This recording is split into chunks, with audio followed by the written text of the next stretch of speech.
Hey guys, Buildzoid here from Actually Hardcore Overclocking, and today we're going to be doing a Z390 Motherboards highlights list. So basically, motherboards I think are interesting for some reason or another that you should consider them if you're building a 9900K or 9700K based build. Now, I am not considering all features on these motherboards, but there's just some features that, I'm targeting. And so let's just get through this. There's a bunch of different categories to try, get some variety in the boards, because if we just went by my preferred sorting system for motherboards, which is just VRM quality, then this would be really lopsided in favor of one brand. Before that, this video is brought to you by the iBuyPower Snowblind case, available with same-day shipping under the Ready program. We've shown the Snowblind case a few times over the years, featuring its LCD side panel and ultra-bright interior that allows for video playback on the panel. This unique case is an iBuyPower exclusive, built on top of an NZXT base chassis and including a 1080 Ti and 8700K. Learn more at the link in the description below. Starting off in the ultra high-end category, here I think the best option is going to be the Z390 Aorus Extreme, because it's $550, whereas the competition of the Z390 Godlike and the Maximus 11 Extreme are both $600. This has the best VRM out of all of them, though admittedly the Godlike has the same VRM, it's just that the Godlike doesn't include iGPU power. This also has 10 gig LAN from Aquantia, which neither the Godlike nor the Extreme have, and at that point it and then on the other features they're pretty much at parity as far as I'm concerned. The Extreme might be maybe a little bit better at memory overclocking, but I've also seen already on the Facebook page of one of the engineers who works at Gigabyte and who works on this motherboard, they've already shown that their Z390 lineup is perfectly capable of overclocking 4 sticks of RAM to very high frequencies, assuming you have a CPU that can keep up, because 4 sticks of memory puts a ridiculous amount of load on the CPU's memory controller, and that's probably going to be a bigger issue for you frequency-wise than the motherboard you end up choosing. Anyway, so yeah, basically because of that, I think this is the best of the ultra high end, partly because it's cheaper than the competition, and also because it kind of combined, it's a bit better featured than the other boards. Though it is worth noting that the Maximus 11 Extreme from Asus does have an edge in extreme overclocking. It's just that it's $600, and for most people, the fact that the motherboard is a bit easier to run on LN2 than the Gigabyte board is completely irrelevant. So that's why it didn't get onto the list. Now then, the next category, I consider the 9900K a borderline workstation CPU. The main problem with the 9900K in a workstation application is that you don't really have a lot of PCIe lanes to throw around, and so we have the PLX chip motherboard category. There's only 2 boards in this category because there's only 2 boards on Z390 using PLX chips, but the PLX chip is basically a PCIe switch, which will take the PCIe lanes from the CPU and reallocate them between more devices more efficiently. So, for example, this motherboard right here, Asus is advertising it as being capable of running 4 GPUs at 8x, 8x, 8x, 8x, but you can also have 2 GPUs running SLI and then a network card hooked up to the CPU or a capture card hooked up to the CPU. And especially with SLI, this is actually rather important, because if you tried to have a capture card and 2 NVIDIA GPUs hooked up to a 9900K at the same time without a PLX chip, you would end up running 844, and SLI will not allow you to, will not enable if you have the GPU plugged into a X4 PCIe slot. So, for that kind of scenario, the PLX chip is basically an absolute necessity. So if you want a lot of PCIe connectivity, you're pretty much stuck with, choosing, you can go for the WS-Z390 Pro here. And the other reason why it got onto the list is that this has the better VRM of the 2 PLX chip equipped motherboards. Because however, it does come in at $400. So if you're not going to be overclocking, which you probably won't, which in a workstation application you probably won't be, then you might want to consider the Super Micro, this thing, C9 Z390 PGW. So this motherboard also has a PLX chip. You can see the heatsink for it right there in the middle. However, the downside to this motherboard compared to the Asus Z390 Pro is that like you lose a bit of VRM capability. So this Asus board is on a 4+2 phase VRM, but it's a really, really powerful 4-phase. Like, it doesn't really, like, as far as 4-phase VRMs go, it doesn't really get better than this 4-phase. Now, this, on the other hand, is a 6-phase, but it's less powerful per phase. So overall, this is going to be less, like, this is going to run hotter, and it's slightly less efficient if you're going to be overclocking a 9900K. However, this board is, you know, $335, so almost $70 cheaper than the Asus one, and this also has 10 gig LAN. So, you know, in a workstation, you know, build where you might actually want 10 gig connectivity, this has a pretty major advantage over the Asus WS board because this just has dual gigabit Intel LAN. So, yeah, that is definitely something worth considering. Basically, if you don't care about your, you know, networking so much and you just want more VRM overclocking capability and a PLX chip, you want this board. If you want a PLX chip and better network connectivity, you want this board. And also, you're going to save some money when buying this thing. So, you know, there's also some benefits to the like, that's the other benefit to this motherboard. So then, moving out of the sort of PLX chip equipped motherboards category into the motherboards with 10 gig LAN, and we've had a couple of them at this point, right? So we've had the Super Micro board here. This also has the a Quantia 10 gig LAN as well. But when it comes to network connectivity, you kind of can't beat the Z390 Taichi Ultimate, as that's a lot of LAN. So you have one Intel gigabit, another Intel gigabit, and then finally 10 gig a Quantia LAN. So basically, yeah, you have way more network connectivity on this motherboard than on any of the other motherboards. It comes in at $300, so it's even cheaper than the Super Micro board. But it lacks the PLX chip, so you can't actually, like, you couldn't do, like, SLI and a capture card attached to the CPU at the same time. You couldn't have, like, a RAID controller and 2 GPUs attached to the CPU at the same time. You know, those kinds of things wouldn't work. But if you just want a whole bunch of network connectivity, well, here it's integrated directly into the motherboard, so you wouldn't necessarily need a...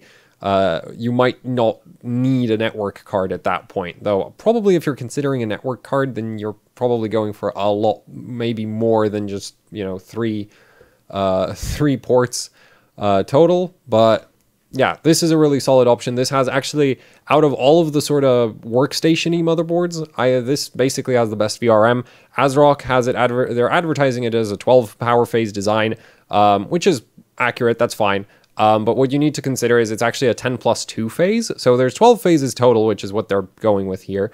But you have 10 phases for vCore, and you have 2 phases for your iGPU. So things like QuickSync from Intel will still work. You can use the iGPU for accelerating video encoding and all that.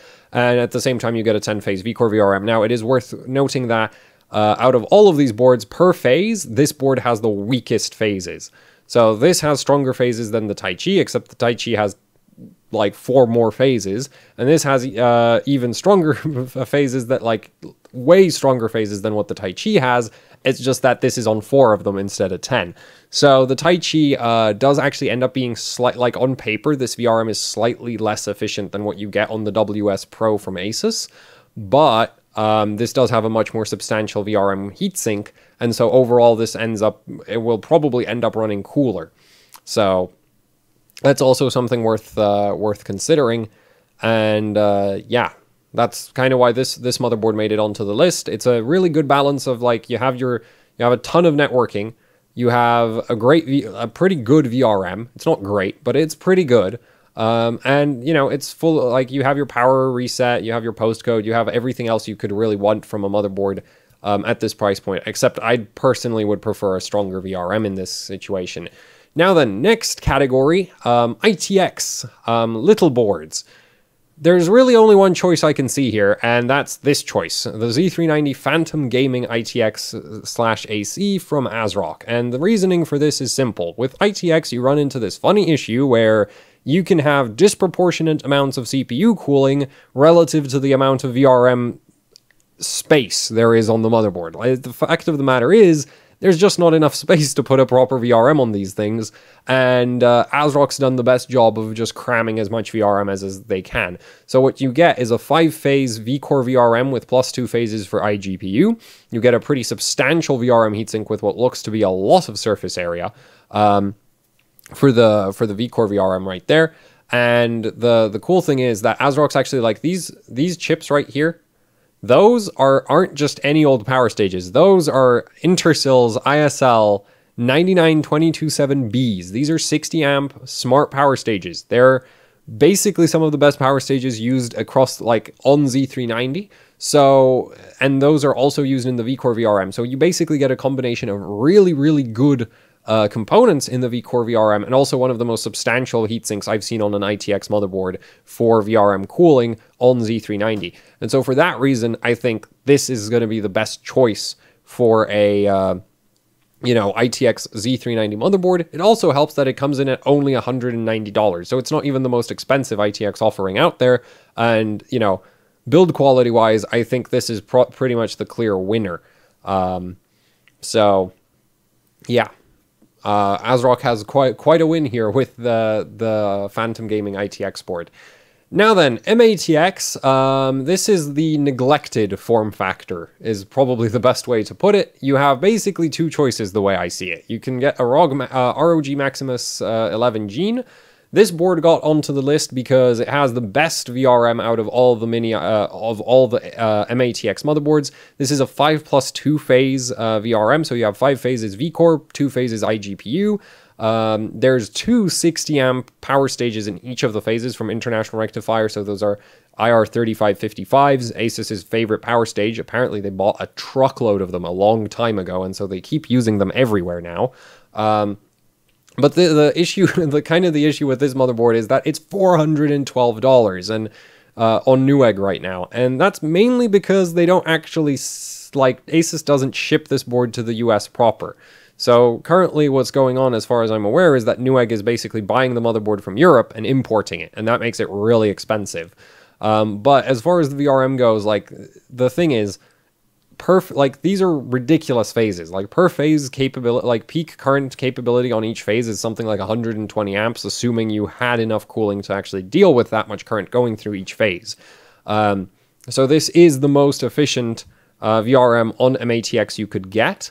It's also the most expensive motherboard. It's kind of geared more for extreme overclocking than daily usage, which is why it's like, you know, it's kind of a weird form factor because like they've axed it early. You only have 2 memory slots, and so a lot of people don't like it because it kind of loses a bunch of typical MATX features. I mean, you only have 2 PCIe slots instead of like some motherboards will go as far as having 4, just like barely crammed onto the board, but still there.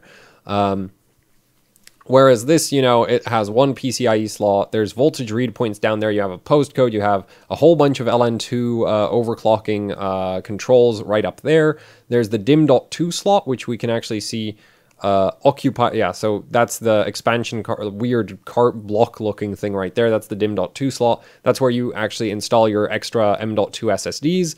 The other one goes under that, goes under this metal slab right here. But yeah, this is a very expensive, you know, MATX motherboard, but it's also the best MATX motherboard, kind of because there's no competition on MATX. If you go really like, there's only one other MATX motherboard which I consider as having a good enough VRM to run an overclocked 9900K, and that's this thing, which is the Z390M Gaming from Gigabyte. This thing is $145. This VRM is kind of borderline in terms of its ability to actually run a 9900K, but it's still a 10+2 phase. It's not using power stages, it's using discrete MOSFETs from On Semiconductor. And yeah, like, the main concern I have with this motherboard is like the VRM is going to run relatively hot, but it's not going to be, you know, unsafe levels of hot, assuming you have some airflow going through the VRM area. But the main concern I have with cheap Gigabyte motherboards is that cheap Gigabyte motherboards tend to suck at memory overclocking. Unfortunately, the way things work in terms of CPU performance, 500 megahertz memory clock is less of a difference than makes less of a difference than 100 megahertz more CPU core clock, which is why I'm choosing this over all of the other MATX motherboards, just because you could realistically lose 100 megahertz by going with one of the other MATX boards. Just because you won't be able to cool at like a 5 or a 5.1 gigahertz overclock, whereas with this, you know, the VRM should be just about able to handle it. On the other hand, yeah, sure, some of the other motherboards might be able to run the memory, say, at 4,000 megahertz or 4,200 megahertz, or maybe even 4,400, but 4,400 megahertz versus 3,600 megahertz, which this board will almost certainly do, is not as much of a, you know, on the memory, isn't going to be as a big a difference as the CPU doing 5.1 instead of 5 gigahertz, right? So for that reason, on MATX, this is basically my go-to cheap MATX motherboard, because the other ones just don't have the VRM to power a 9900K. Now, obviously, if you're not going for a 9900K, and you're going for like a 9700K or a 9600K, the VRM situation kind of becomes irrelevant, but at that point, it's also like, why are you pairing a 4,000 megahertz plus very expensive memory kit with a 9600 or a 9700K? Like, what are you doing? That doesn't make any sense. Buy a better CPU before you buy overpriced memory, right? Like, that kind of argument. So, yeah. Moving on from the MATX form factor, we get into the VRM per dollar category, and this is like I kept this category last because basically with Z390, Gigabyte has decided that they're going to have the best VRM at every price point. That's not very hard to do when Asus has decided that they don't like phases. ASRock decided that, you know what, the VRM, that they're just going to add 2 phases to their last year's design, and it's fine, but Gigabyte basically decided we're just going to have the best VRM, and the end result is that they kind of do. I mean, at the ultra high end, it doesn't get better than this. At the sort of $300 motherboard price point, we have the Z390 Aorus Masterboard, which, as far as overclocking features go, I think this is fully equipped. You have a 12-phase IR, you know, V-Core VRM plus 2 phases for iGPU power. Gigabyte also includes a single BIOS mode switch as well as a BIOS select switch so that you can bypass some of the silliness that Gigabyte's software dual BIOS implementation tends to get up to. This is on Gigabyte's 6-layer PCB. The memory is in T topology, which is really optimized for 4 memory stick overclocking, but I have this motherboard. I've tested the memory overclocking. Even with 2 sticks, it's really rather solid.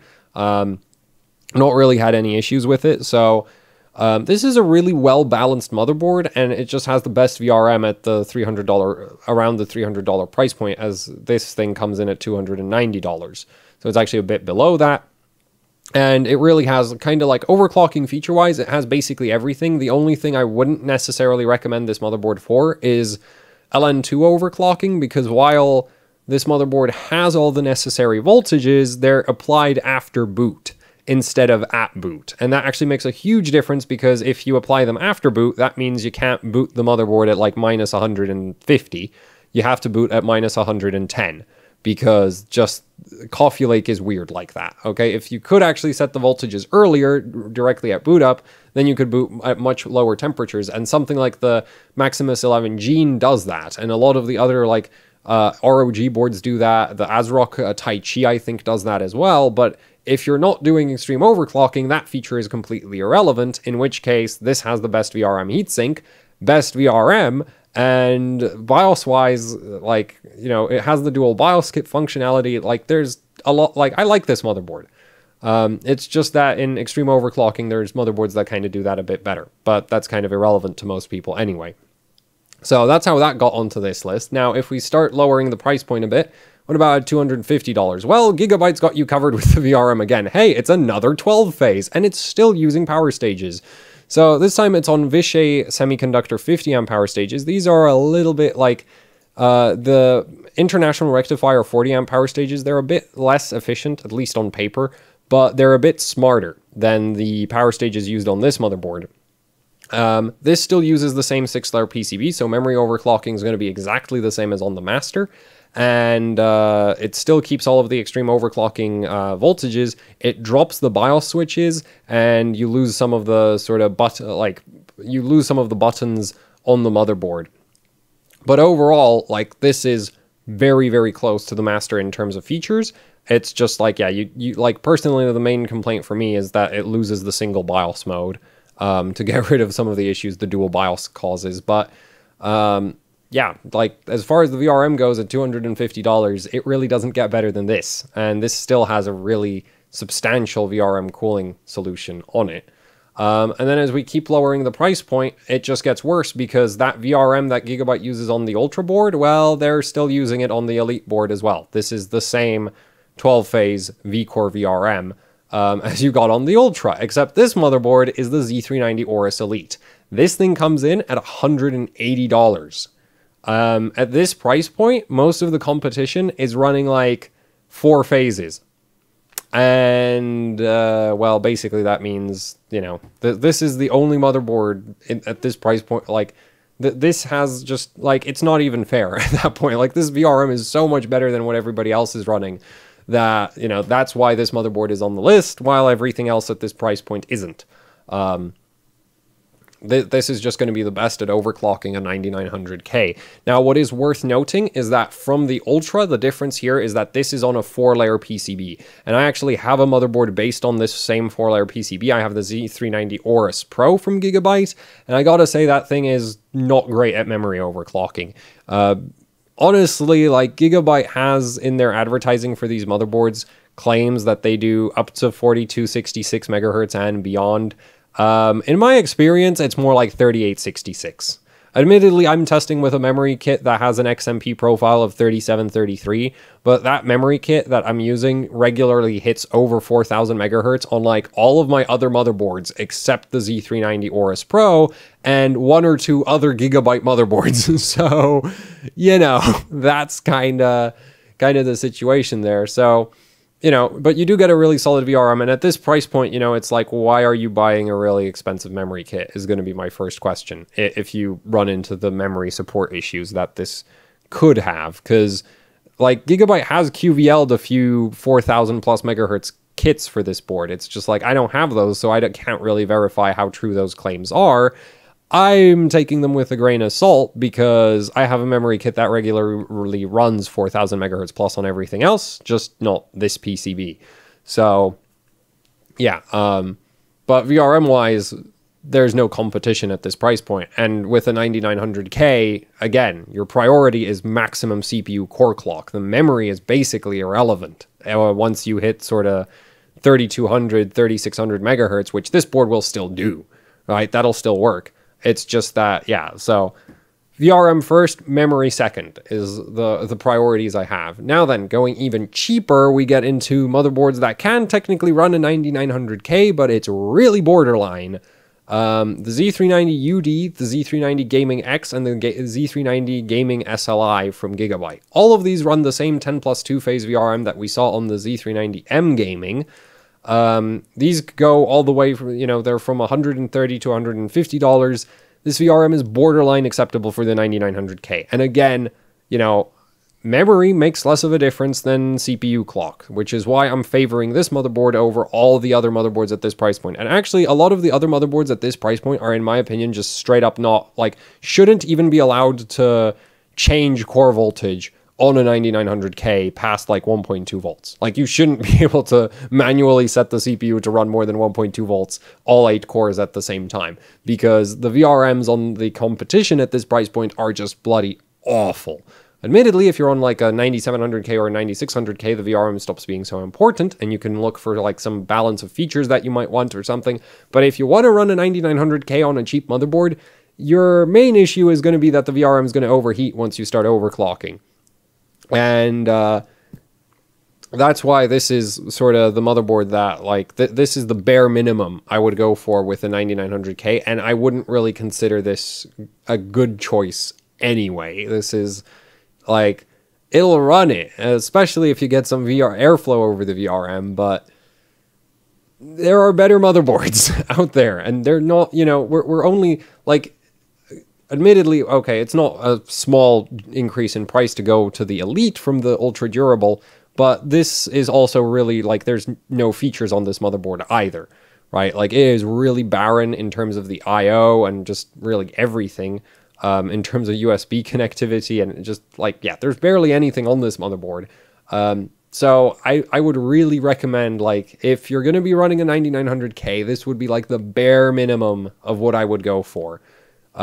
Just because this, like, you get a huge upgrade in VRM quality. Like, the jump from this board to this board, or even the, you know, the Z390 Gaming X, or like the Z390M Gaming, like, it's a big difference from this VRM to this VRM. And for that reason, like, if you're going to go for a 9900K, I'd start at this, especially if you're in the ATX form factor. If you're going for MATX, then yeah, you kind of don't have a choice because there's like 2 motherboards that are good. Well, this one's not good, this one's borderline, but this is the other option, and this one's $400. So I would understand, you know, if you want an MATX build, you'd be stuck with this. But in the ATX land, this exists, and this is just, yeah, so much better. So yeah, that is sort of the Z390 motherboard highlights for me, right? Ultimately, I'm considering this very much as a case of you want to run a 9900K, not the 9700K. And because of that, you know, and also I'm always considering it in terms of overclocking, right? If you're not going to overclock, then the main concern is that the motherboard might not run the CPU at full, like, might throttle the CPU at stock, which is possible. It's just like, that's a really hard judgment to make. With overclocking, it's pretty, like, that's really easy, like, that's well known in terms of what the capabilities of the motherboards are. And in that situation, you know, it's just like gigabyte, gigabyte, gigabyte, gigabyte, unless you want some special feature like 10 gig LAN at the lowest possible price point, or PLX chips, or, you know, PLX chips again. And if you just want the best possible VRM, well, there's this thing. And that's kind of the whole Z3, or, you know, you're looking at some form factor. And that's kind of all of the Z390 motherboards that I consider interesting. The motherboards that didn't get on here are basically an issue of the VRM's not good enough, and there's no feature. Like, if the VRM's not good enough and there's no feature to compensate for the lack of VRM capability, I don't know why you would go for that motherboard, right? Admittedly, I'm not considering things like audio sections, just because you can't judge them without, like, testing, and I don't even know how you would objectively test audio sections. Like, that's something I have no idea about. So just looking at things I can, you know, understand about motherboards, like the VRM and the networking connectivity, PLX chips, that kind of thing, and the basic features, these are the motherboards I think really stand out from the rest. It's just that, yeah, Gigabyte decided they're going to do, you know, they're really going to focus on their VRM quality, and so they've kind of won the race in that department across the entire Z390 lineup. Feature-wise, you know, you might find some better options as well. So then, that is it for the video. Thank you for watching. Like, share, subscribe, leave any comments, questions, suggestions down in the comment section below. And if you'd like to support Gamers Nexus, there's store.gamersnexus.net for mod mats, shirts, and other kinds of merch that you can pick up. And if you'd like to support us directly, there is Patreon. I have another channel called Actually Hardcore Overclocking, where I do a whole bunch of overclocking focused content.